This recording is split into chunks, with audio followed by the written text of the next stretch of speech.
Tonight, she's Jane Doe number 5. Her allegation of sexual assault is not like any other because her story has been investigated by Ken Starr. Her story has been shown to members of Congress.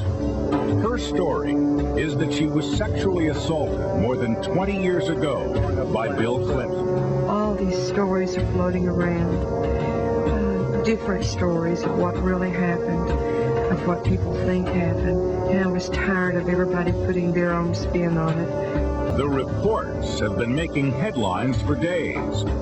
Some of the story told by Jane Doe number 5 is already out, but not all of it. Who is she? Tonight, Lisa Myers with the troubling and puzzling story of Jane Doe number 5. Jane Pauley and Stone Phillips, plus Tom Brokaw, Katie Couric, and Maria Shriver. From Studio 3D in Rockefeller Center, here is Stone Phillips. Good evening. She became known as Jane Doe number 5. Her story well known to independent counsel Ken Starr, to House impeachment managers, to Washington insiders, and to many Capitol Hill reporters.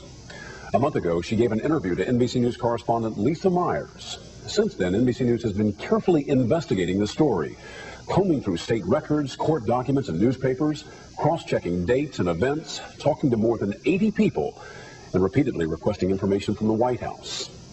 Then last week, as NBC News continued its investigation, Jane Doe number 5 went public with her extraordinary allegation that she was sexually assaulted by Bill Clinton 21 years ago. To some, it's a story that must be told. Here's Lisa Myers. It's important to me to tell what happened. I don't know how people are going to take this. I don't know what they're going to think after all these months and years, why I've come forward. Jane Doe number 5 is 56-year-old Juanita Broaddrick, a successful businesswoman who's been the subject of intense political and media speculation. Rumors about Broaddrick's story have been floating around Arkansas and Washington for years, known to both Clinton haters and supporters. Broaddrick was pulled into the Paula Jones case, met with investigators for the House Judiciary Committee, and was interviewed by Ken Starr's investigators. And though what she told Starr remained sealed, it was seen by 40 members of Congress before the impeachment vote in the House. Later, House Republican Whip Tom DeLay publicly urged senators to find out what Jane Doe number 5 had to say before deciding the fate of the president. As the whispers about her grew, Broaddrick found herself hounded by the media, and she says the subject of gossip and half-truths on the internet and in the tabloids. All these stories are floating around, different stories of what really happened, of what people think happened, and I was tired of everybody putting their own spin on it. Broaddrick's story became public last week, and since then her story has appeared in print, on radio, and TV. But much of what you may have read or heard is incomplete. While NBC News was investigating this story and seeking comment from the White House, our work became the subject of much speculation. Tonight you'll see what we were able to learn, and you'll hear from Juanita Broaddrick herself. She wants to tell the truth. Juanita Broaddrick's story begins in 1978. She was a registered nurse who had started her own nursing home in Van Buren, Arkansas. Bill Clinton was the state attorney general who was running for governor. I believe the people expect me to be ready to be governor if I'm elected. Broaddrick volunteered to hand out bumper stickers and signs, her first and only political campaign. She met Clinton for the first time when he made a campaign stop at her nursing home in the spring of 1978, when these pictures were taken. While he was there visiting, he said, if you're ever in the Little Rock area, please drop by our campaign office. And he said, well, be sure and call me when you come in. Call down to the campaign office. Not long after that conversation, she did go to Little Rock for a nursing home meeting held at the Camelot Hotel, now the DoubleTree. She checked into the hotel and the next morning called Clinton campaign headquarters. She was told Clinton was at his apartment and to call him there. I did call and ask him if he was going to be in the headquarters that day, and he said no, that he didn't plan to be there. He says, why don't I just meet you for coffee in the Camelot coffee shop? Clinton called later and asked if they could meet in her hotel room because there were reporters in the coffee shop. I was a little bit uneasy, but I didn't really feel any danger in him coming to my room. And I sort of ushered us over to the coffee. I had coffee sitting on a little table over there by the window. And it was a real pretty window view that looked down at the river. And he came around me and sort of put his arm over my shoulder to point to this little building and said that he was real interested, if he became governor, to restore that little building.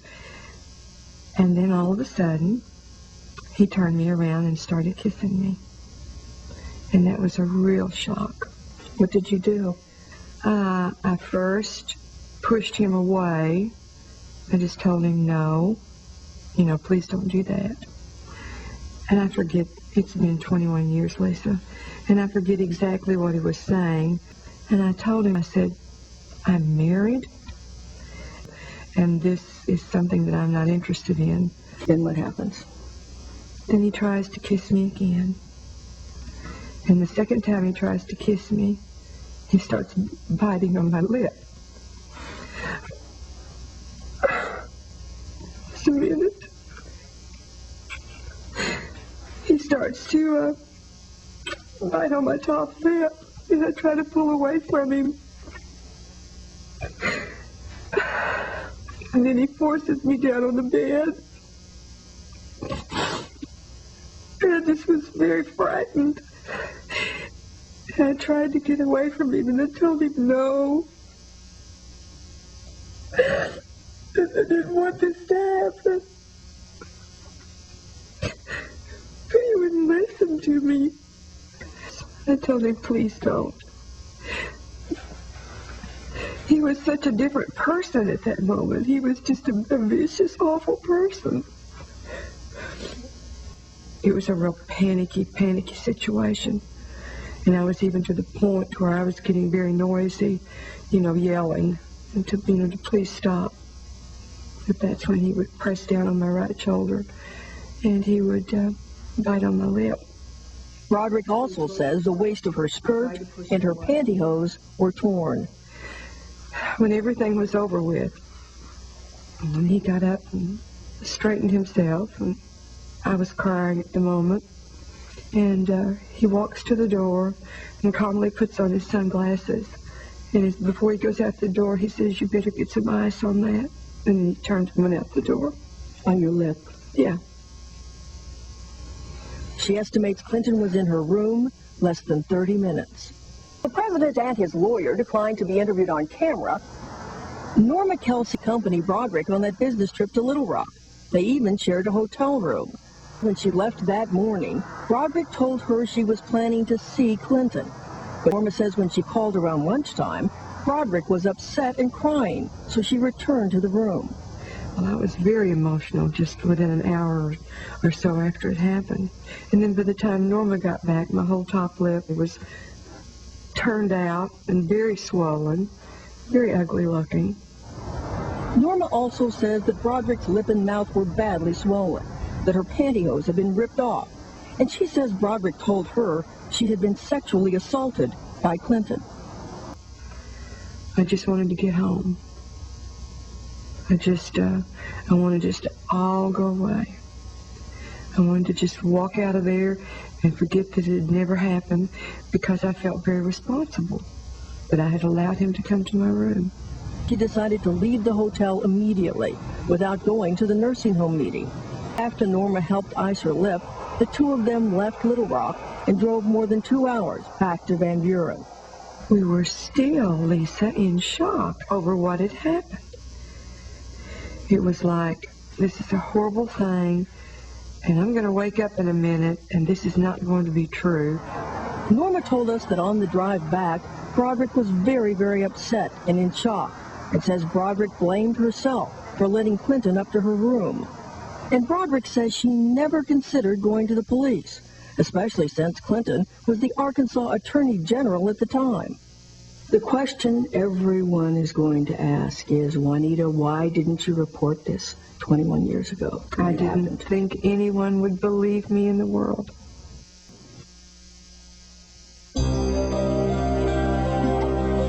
our studios in New York, here is Jane Pauley. How did Juanita Broaddrick become known as Jane Doe number 5, deposed in the Paula Jones civil suit against the president, questioned by Ken Starr's investigators? And why did she choose to go public after all this time? Here again is Lisa Myers. Did you tell your husband when you got home? No, my husband never knew. Juanita Broaddrick says at the time of the sexual assault, her marriage was on the rocks. She never told her husband, Gary Hickey, about the incident and told him the swollen lip was the result of an accident. At the time, she was having an affair with the man who would become her second husband, David Broaddrick, to whom she's been married 18 years. She saw David and told him what happened soon after she returned home. Did she have any visible injuries? Yes. Her top lip was black. As best you can remember, what did she tell you? That she had been raped by Bill Clinton. Broaddrick also says her affair with David made her even more reluctant to report the incident. I just don't think I would have been a real honorable woman back in the 70s to have been married and then having this affair. I just don't think anyone would have believed me. So who else did Broaddrick talk to? 3 of her friends tell NBC News she told them about the alleged incident at the time. Susan Lewis. It was very traumatic for her. Louise' mom. Did you urge her to report it? No. Why not? Because women made victims at that time. It was always the woman's fault. And Jean Darden, the sister of Norma Kelsey. The stories her friends tell from 20 years ago are consistent. And Broaddrick herself says she recalls many details.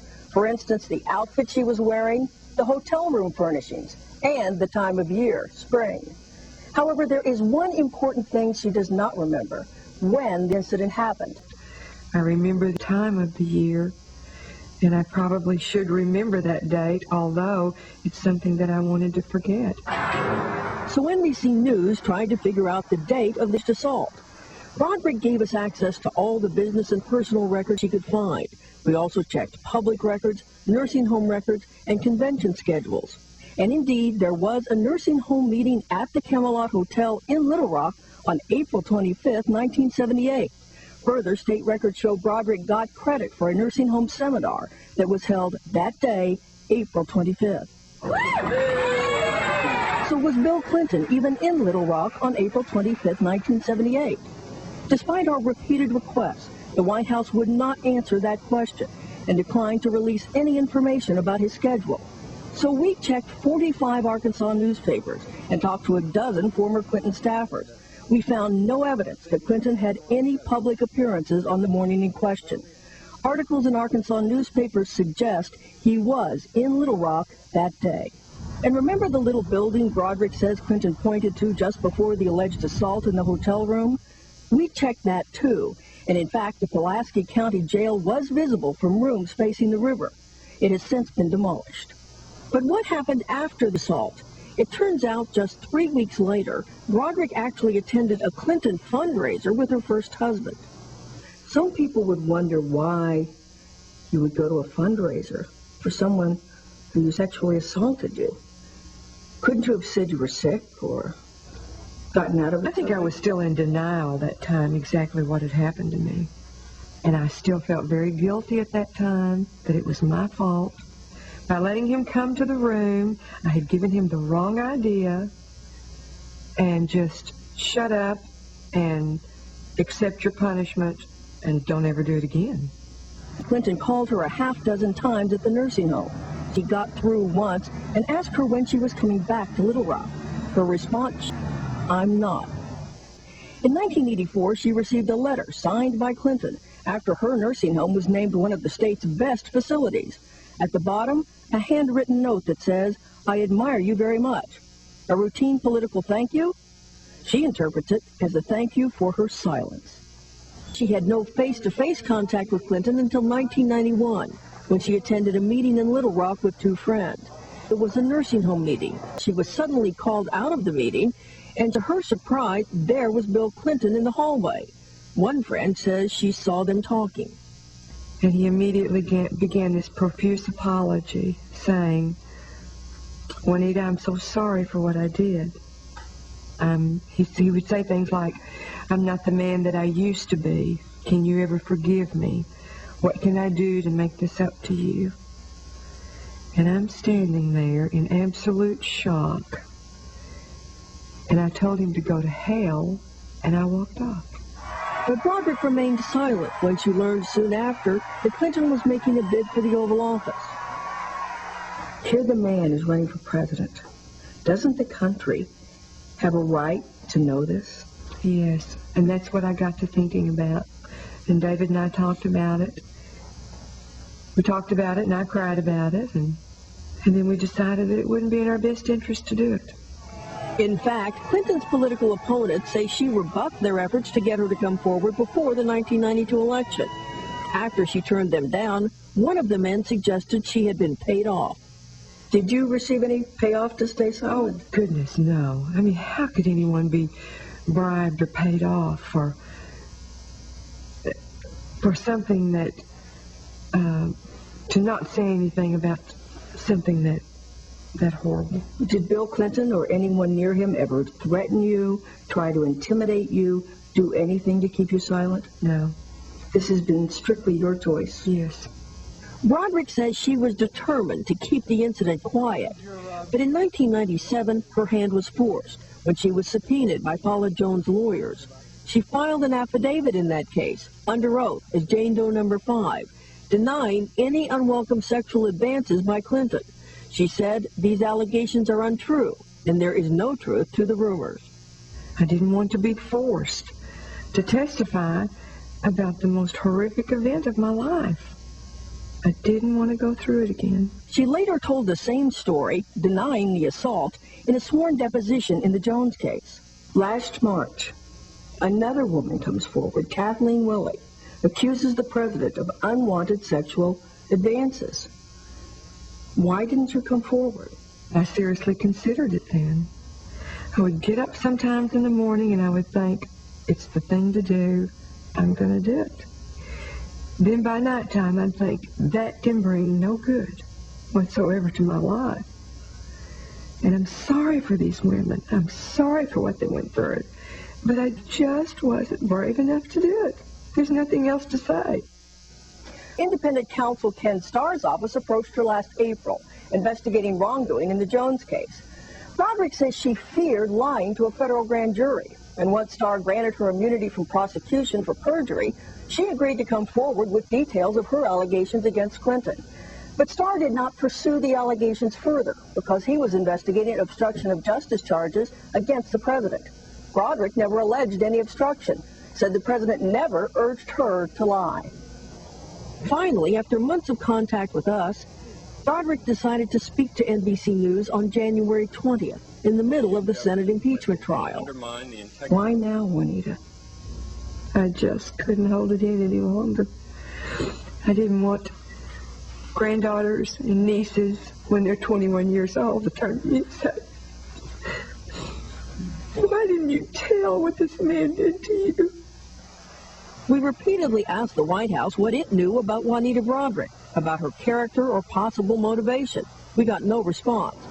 We checked with local and federal law enforcement officials who told us she's a solid citizen with no criminal record and that they take her allegations seriously. Could Broaddrick have a financial motive? Is she hoping to cash in? She says she and her husband are financially comfortable, have turned down an offer to tell her story for money, and have no plans for anything else. No book deal? No book deal. No Absolutely not. I have no desire to sue Bill Clinton. Finally, did Broaddrick have any other motivation for going public now with her allegations? Or politics behind the decision? Broaddrick's personal attorney is a Republican state senator in Arkansas, but he says he did not know she decided to go public until after she agreed to talk to NBC. Broaddrick says she is not registered with any political party, and the Broaddricks say they have donated money to both Republican and Democratic candidates. What is the purpose? Do you want to destroy the president? No, I don't want to do anything. I do not have an agenda. I want to put all of these rumors to rest. I buried this a long time ago, Lisa. And The only thing I'm trying to do right now is to clear up all of these stories that are out there. I was afraid of what would happen to me if I came forward. I was afraid that I would be destroyed like so many of the other women have been. Do you understand the enormity of what you're saying to him and to you? Yes, I do. It's been a hard, long, uphill battle to make these statements. But I feel like I have to. I feel like I have to make these statements now.